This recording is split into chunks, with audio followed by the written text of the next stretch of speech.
The year Henry loved me the most, he promised we'd travel the world together. But then he broke his leg skiing with his new flame in Switzerland. That's when I found out he'd been cheating. I pulled my hand away from his and didn't look back.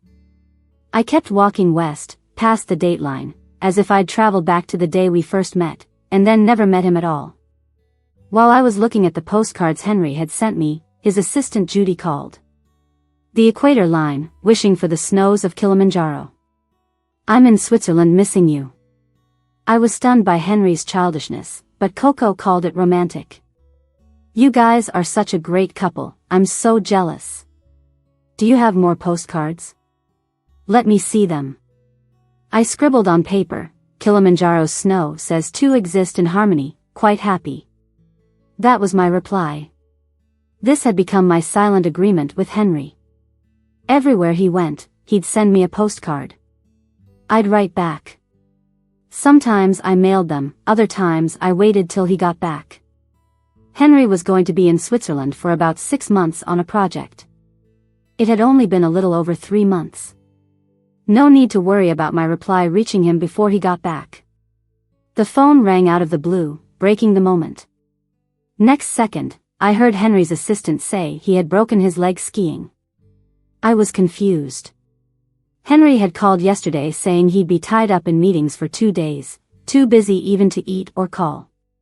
How did he end up skiing today and breaking his leg? But then I felt sorry for him.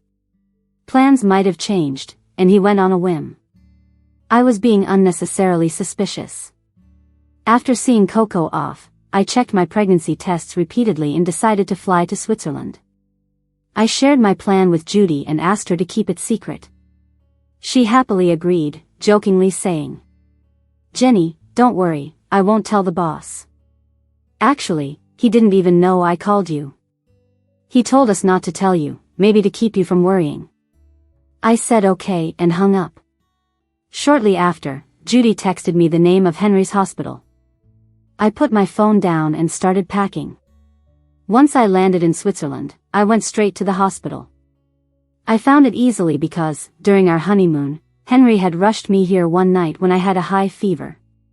When I arrived, the door was slightly ajar. Just as I was about to knock with a smile to surprise Henry, I heard a pleasant female voice.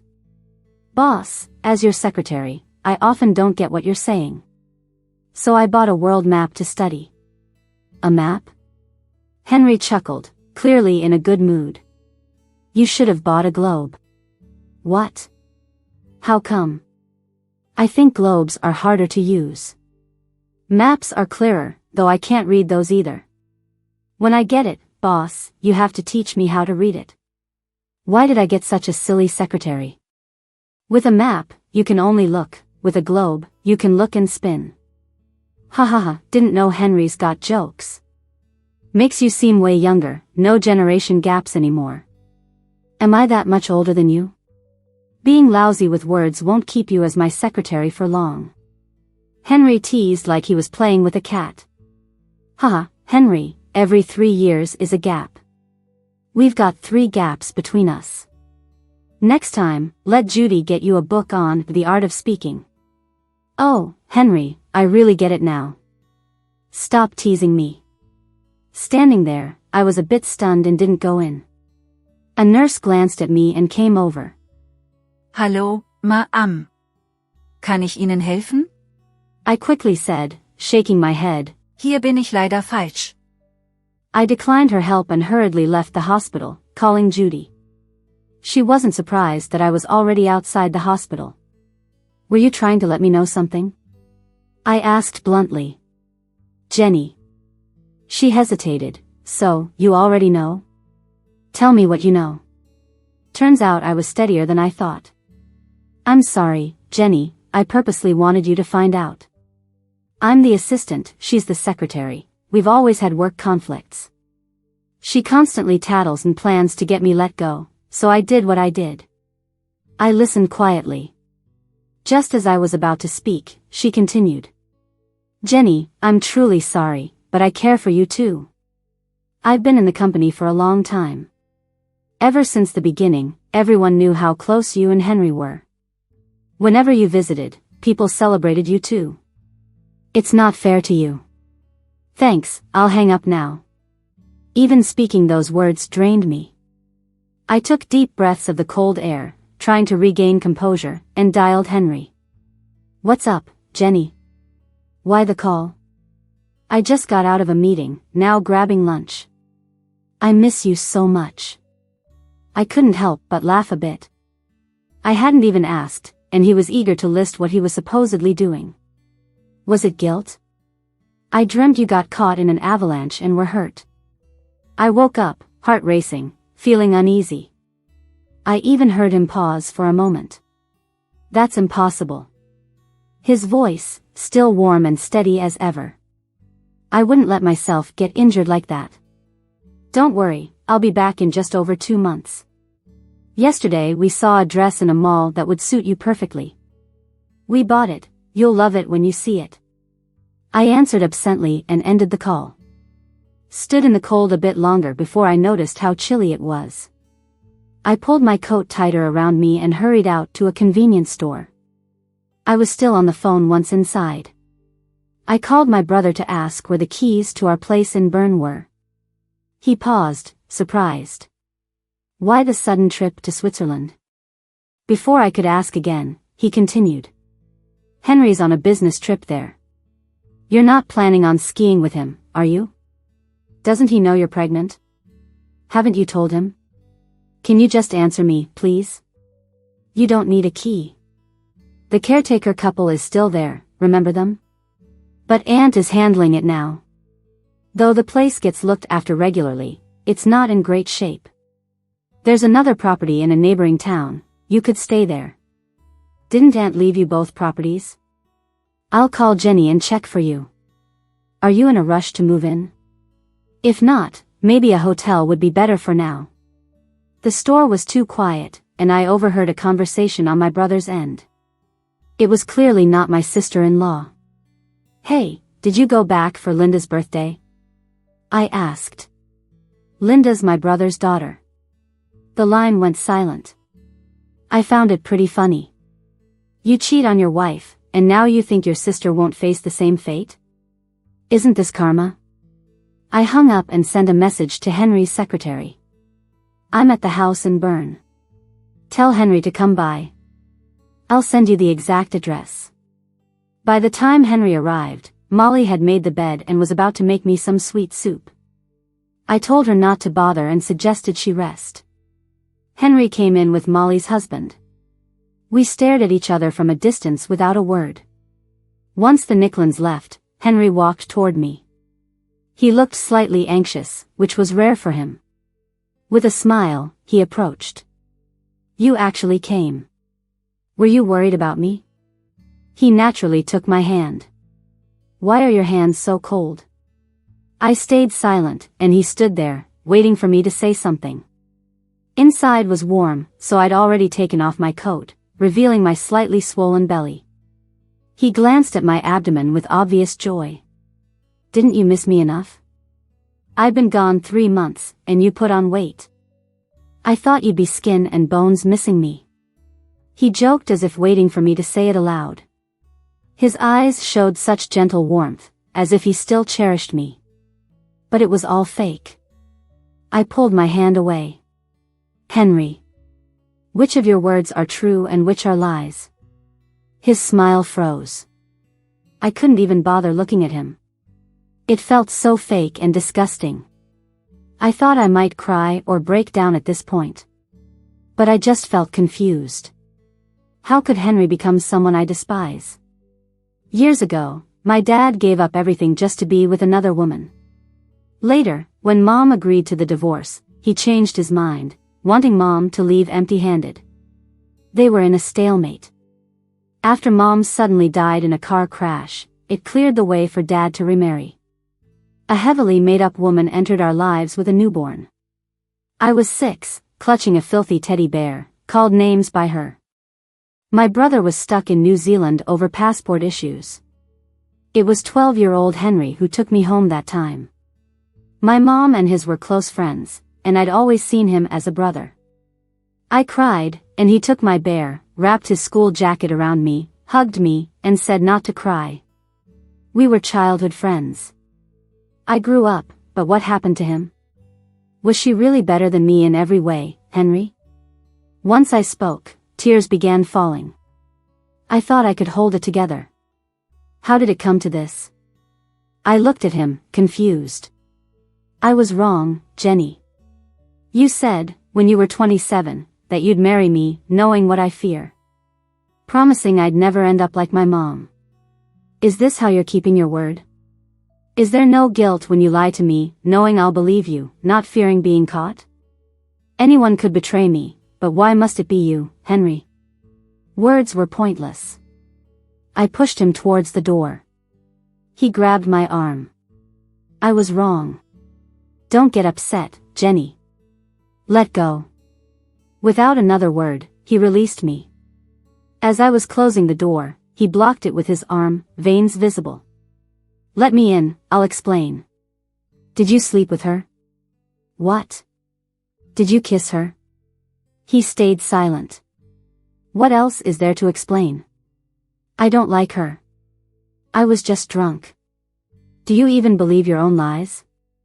I forced the door shut, then heard a voice outside. Henry, Jenny. I glanced outside. Henry's secretary, Carrie, was really there.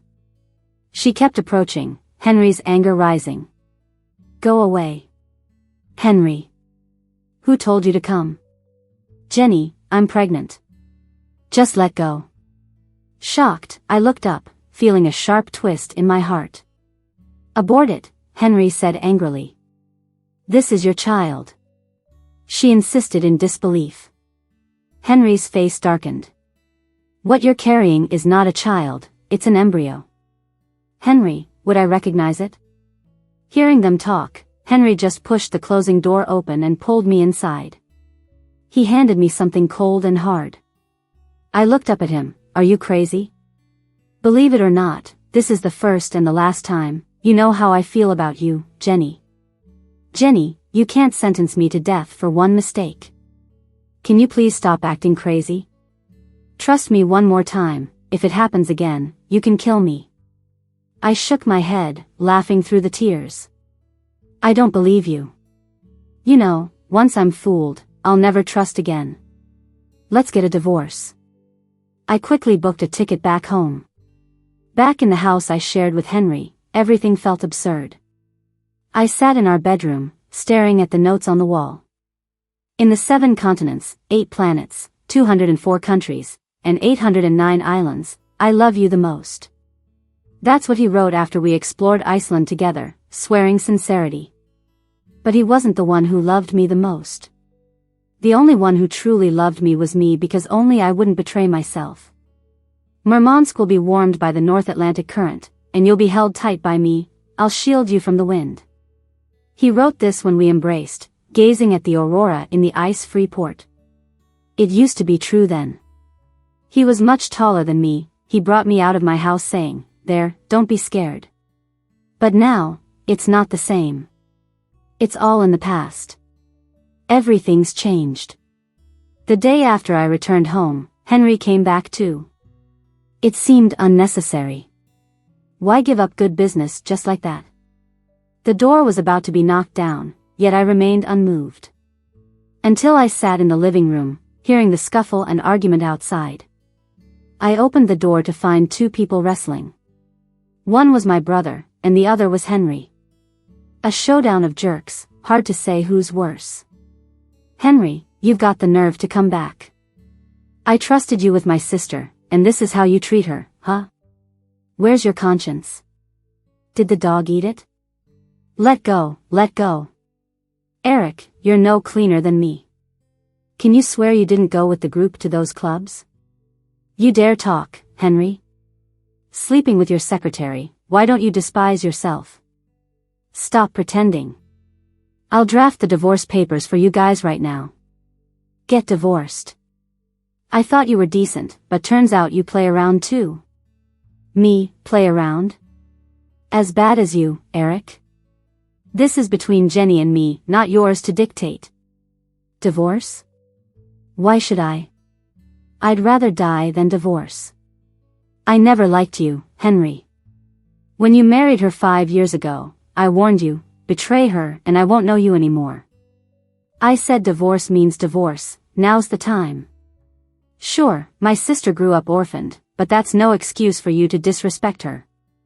Eric, why would I divorce? I dirty? Compared to you? Your kid had a high fever, nearly dying, and you were clubbing. You're in no position to criticize me. I quietly watched for 5 minutes, not having the energy to intervene. If a man like Eric calls you a jerk, that says something.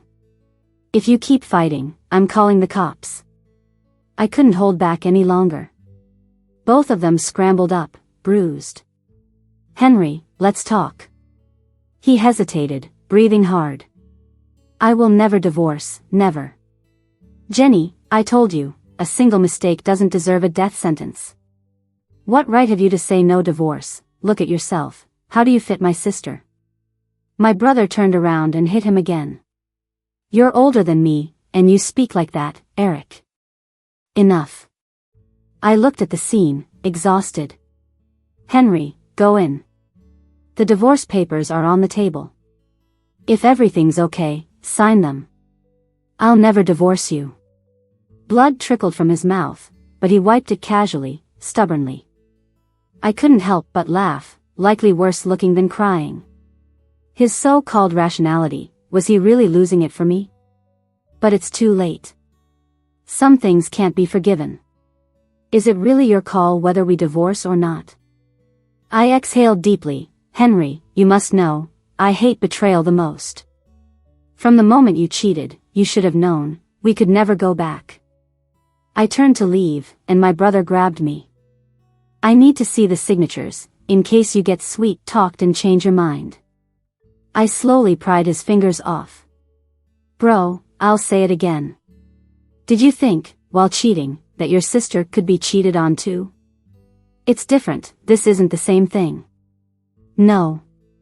Just talking hurts my throat.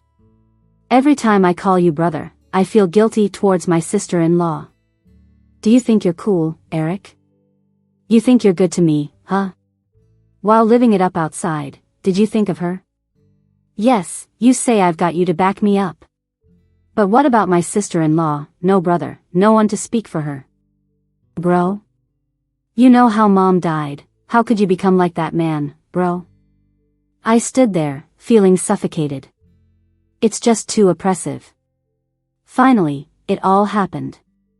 The things that trapped me, they'll stay with me until the end.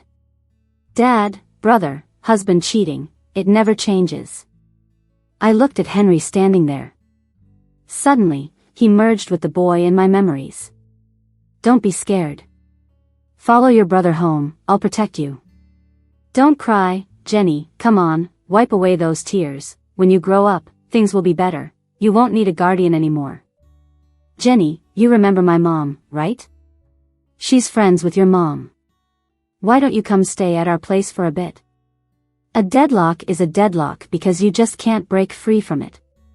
It's been holding me down all my life, right here in the living room. I poured myself a cup of hot water and drank it quietly. Henry stood there and ripped up the papers I had printed in a matter of seconds.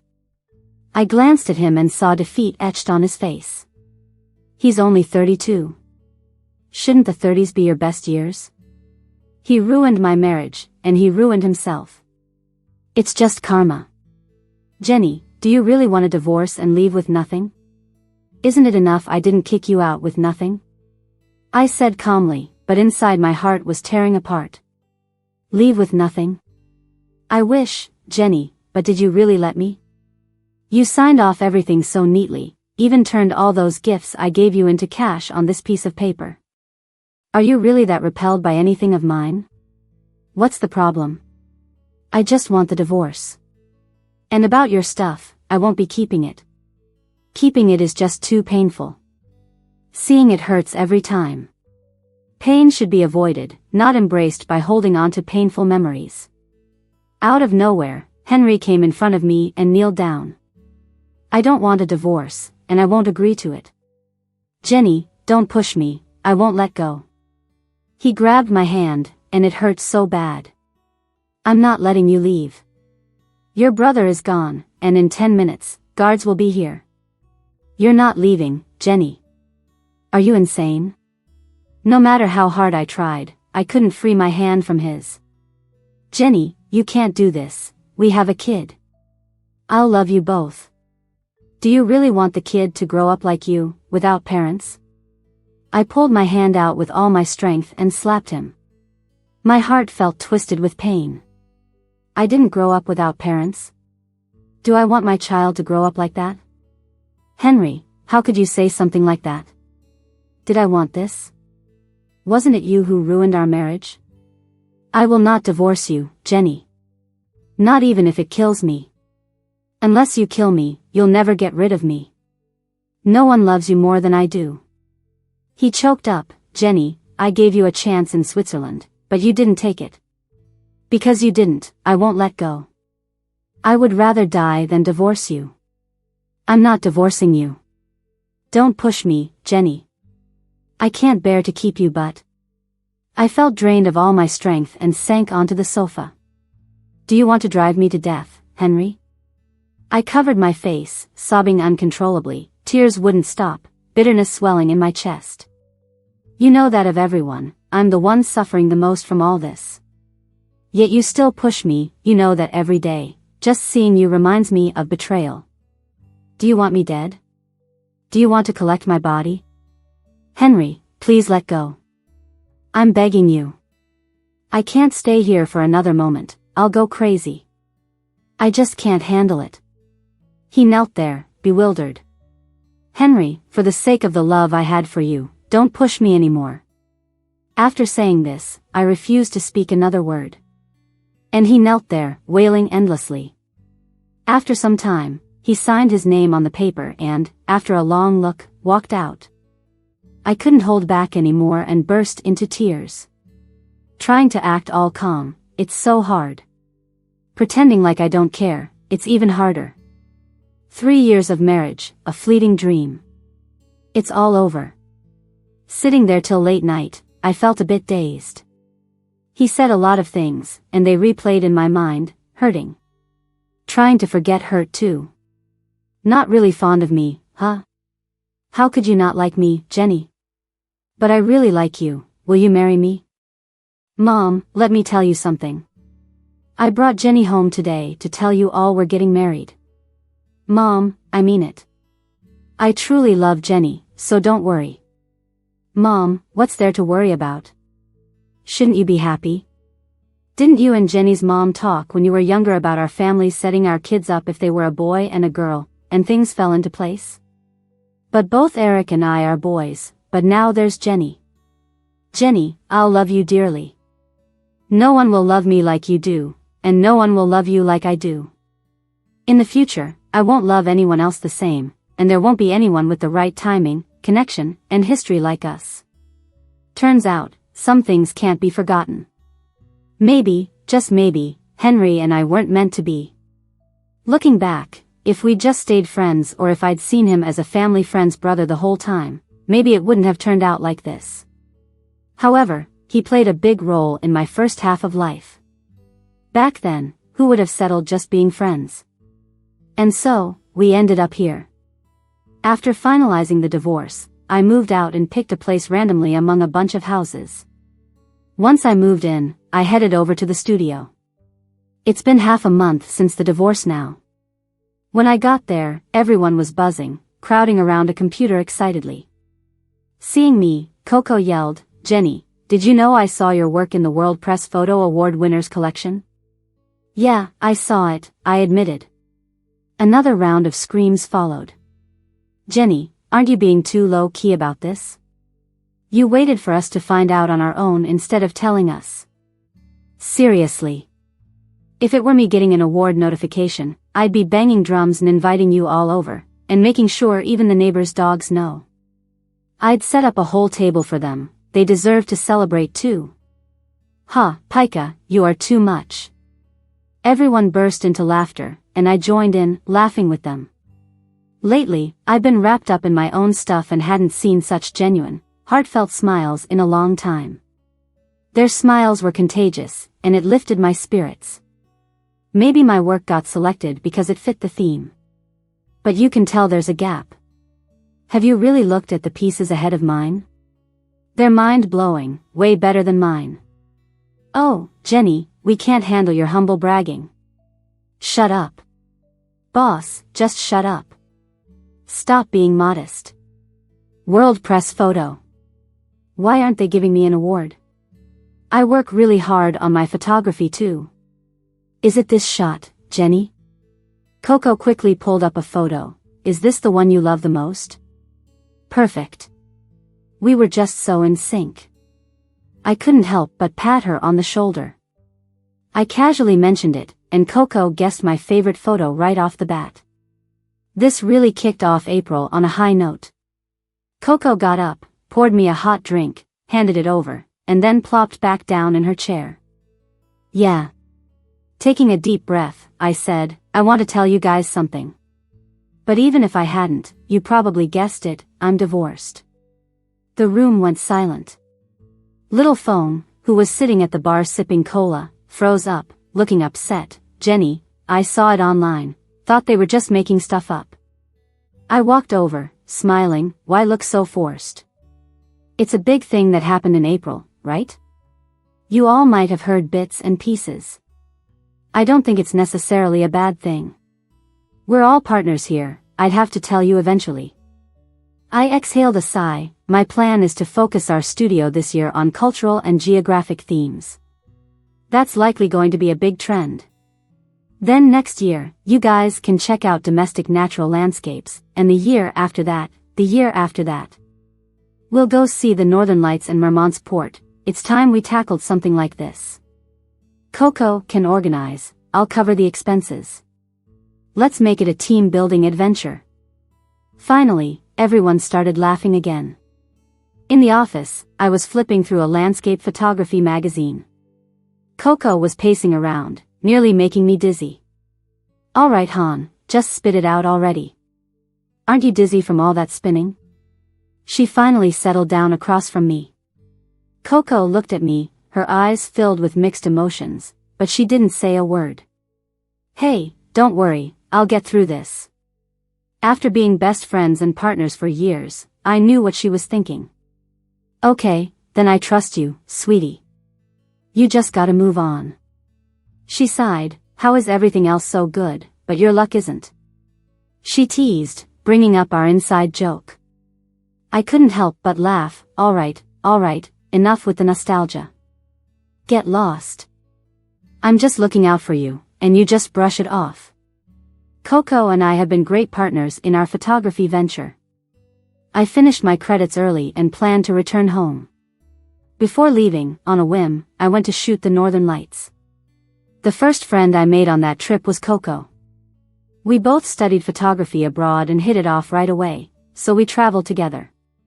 Coco was planning a photography exhibit on first love and insisted I model for her, with the theme being Dead First Love. The bitter cold added an unmatched solemnity and sadness, with an air of lonely punk. We faced the harsh Siberian winds and completed the shoot. So, all the photos at the exhibit featured me, wandering through misty snow scenes or quiet, blue-toned nights. Later, Coco said just standing there, I gave off a vibe of belonging to no one and unattainable by anyone. She nailed the theme and picked the right model. The exhibit was a big success, earning Coco some fame, but I ended up with frostbite. That turned into an inside joke between us that my first love froze to death, needing to wear a dress in the sub-zero outdoors for the shoot. When we returned home, we were surprised to find that we both lived in Port City A, not far from each other. We decided to set up a photography studio right there. Over the years, we expanded and attracted some skilled landscape photographers. We even established a lasting partnership with the biggest film company in the area. Our venture was a success. Back then, I was in a hurry to return home for post-production. I casually asked where her hometown was, and if she wanted to fly back with me. To our surprise, we landed in the same place. Reminiscing about those days, Coco started talking my ear off. Back then, I was bummed that we didn't have time to visit the ice-free port. And today, you've planned it all out for everyone. Yeah, taking you guys along, aren't you excited? Coco frowned. This year you're focusing on cultural and ecological conservation. I think that's a great angle. We could visit the port next year. No way. I shoved a piece of cookie into her mouth. My baby will be too young next year. I'll be home with the kid. If you go abroad and leave me behind, I'd be so envious, so you all have to stay and keep me company. Adventure is set for the year after. Coco nearly choked. Stop it. I almost forgot about that. When's my goddaughter due? By the end of this year. If she turns out to be adventurous, I'll take her on the trip in 2 years. Oh geez, you plan on world travels at 1 year old? Maybe we should bring the film gear and make a fancy music video for my goddaughter. No need for that. I don't want my darling freezing, but how did you know it's a girl? A lucky guess. Then may your prediction come true. If it's a girl, I'll wrap a big red envelope for you. With your plans so well thought out, I am much relieved. She sighed. During that shoot, observing you from a third-person perspective in the snow, I thought you never belonged to anyone. That was my feeling back then, and it hasn't changed now. It's like you embody ocean currents, she mused. I couldn't help but laugh. Like the westerlies drifting, destined to travel the world, and no one can catch them. I thought about it. In the southern hemisphere, all the major oceanic westerlies are connected, forming a current that spans the Pacific, Atlantic, and Indian Oceans, circling the globe. Coco has quite a memory, Nobody can't live without somebody. But if 5 years can't make you forget, then give it 10. I looked at her and handed her another cookie. This time, don't choke on it. Honestly, focusing on work is still the best. I suddenly felt like saying. On my way back, I was about to check out a baby store when someone called out to me. Jenny. I turned around and saw Henry's secretary, Carrie. Then, in the next second, she got blocked by a group of people. A line of guards stood between us, securely protecting me. The one in front spoke up. Jenny, we're Mr. Goo's bodyguards. That's when I realized my feeling of being followed wasn't an illusion. One of them quietly spoke up. I'm not, we're from Eric's group. Both teams seemed to have gotten mixed together. Did they even notice each other? Carrie went wild, shouting, why? How's it fair, Jenny, that my child was forced out and yours is fine? I won't stand for it. He said he liked me. Since you don't want him, why don't you hand him over to me? I like him like crazy. Sure, your family's rich, your brother's capable, but my family ain't shabby either. You're your parents' only daughter, and I got close to him by applying as his secretary. When you joined the company 3 years ago, Henry was already married. As your parents' only daughter, are you proud to ruin someone else's marriage? Does it make them proud? Our commotion caught the attention of bystanders. Some even pointed at us. Look, are they shooting a TV show? I quickly left. At the entrance of my new home, I ran into Henry. Not too surprising. Is it really over, Jenny? After not seeing each other for over 10 days, he regained his composed, elite demeanor. But this time, his face lacked his usual vigor. Don't cling, Henry. Don't make me only remember the bad stuff about you. Let's leave each other with some dignity. Okay. He adjusted his gold-rimmed glasses, turned his head, and glanced around. When he faced me again, his eyes were red. I'm sorry to you. Henry seemed so forlorn. Jenny. It took him a long while to speak. After the baby is born, can I see her? Or if you decide to have her. Jenny, I don't mean anything else, and I won't compete or harbor any unrealistic hopes. I just want to see her. You're her biological father, I can't change that. Thank you. She'll be my only child in the future. That doesn't concern me, it's your own business. I'm sorry to you both. I said nothing. Didn't know what to say. 1 word's too much, 1,000 too little. Jenny, I never truly liked her or had feelings, just messed up. Henry, it's time to move on. Don't bring it up and make me hate you more. I entered the house and didn't look back. From then on. The boy who walked me home when we were young. The young, ambitious man who said he would marry me and travel the world with me. The mature, successful man in his 30s, and then the one who betrayed and deceived me. Would slowly fade from my memory. I'd still hate, still find it hard to forget.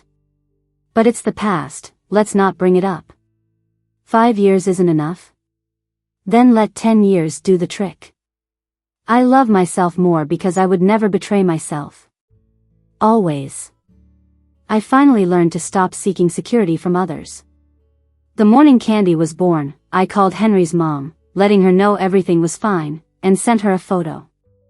The little one had clear features, skin neither red nor wrinkled, and even had the head nurse compliment her hair. Auntie was my mom's best friend. After my mom passed, I stayed with them for a while. She and uncle took care of my mom's funeral. Later, about 6 months later, my dad, his new wife, and their new child died in a plane crash. My grandparents returned from overseas to take control, looking after the company my brother and I owned. Eventually, the embassy sorted out my brother's passport issues, allowing him to return from New Zealand, and my grandparents and brother brought me back home from their place. She's been incredibly good to me. I have no reason to stop her from seeing her granddaughter. Candi would get extra love from her grandma. The next day, Auntie called back, saying Henry, who never did the whole temple and God's thing, went to pray for Candi's safety. When he got back, he locked himself in his room, holding Candi's photos, and sobbed his heart out. So I said, you better stop crying, you'll cry away all her blessings. Auntie chuckled softly, it's Henry who wronged you, Jenny. Thank you for still considering me like half a mom. Candi cried out loud, and I heard myself say peacefully, it's all over. Let it go. Epilogue. When Candi turned 6, I took her to the snowy peaks of Kilimanjaro. The little one surprisingly had quite the adventurous spirit, protesting not to start school and insisted I take her traveling, pushing for a new country each year. It just so happened that Coco was planning a photo exhibition themed around Kilimanjaro, so she scooped Candi off the ground. Come on, Candi, let's go. Be my model and the star of the MV. So, we took her to the place where Henry and I once made our vows. Candi was jumping up and down by the snowy mountain. Mom, why does everyone say Kilimanjaro and the equator are each other's wonders? I chuckled softly. There's a story that back in the 2nd century, a Greek geographer named Ptolemy marked Kilimanjaro on a map. People thought it was impossible for there to be snowy mountains near the equator, so they erased it from the maps. In 1846, a German named Johannes Rebmann saw the snow-capped Kilimanjaro himself and reported it to the Geographical Society, but they still didn't believe him. It wasn't until later, when explorers did thorough investigations of Kilimanjaro, that the snowy peak by the equator became recognized worldwide. So, Kilimanjaro and the equator complete each other. You're my miracle, and I'm your only one. But Mom, I don't quite get it, Candi said with a puzzled look. It's all right, sweetie. I'll show you the world, you don't need to understand it all now. You'll have plenty of things in the future. You don't need to suffer for love. You'll have everything I didn't have at your age. Candi nodded cluelessly, her attention drawn to the long lens camera Coco was holding. I took a moment alone to wander under the snowy mountain. Time really does heal. Standing here again, I no longer feel a sudden pang of heartache thinking of Henry. As time passes, I've learned to live well. Right then, a familiar song rang out from someone's phone. Keep heading west, crossing the Terminator, crossing the date line, back to the day when I first met you. I smiled to myself and thought. Love isn't everything, no need to compromise. I'll walk this journey alone for a long, long time, because that's the freedom I desire. A long journey, with no rest until the end.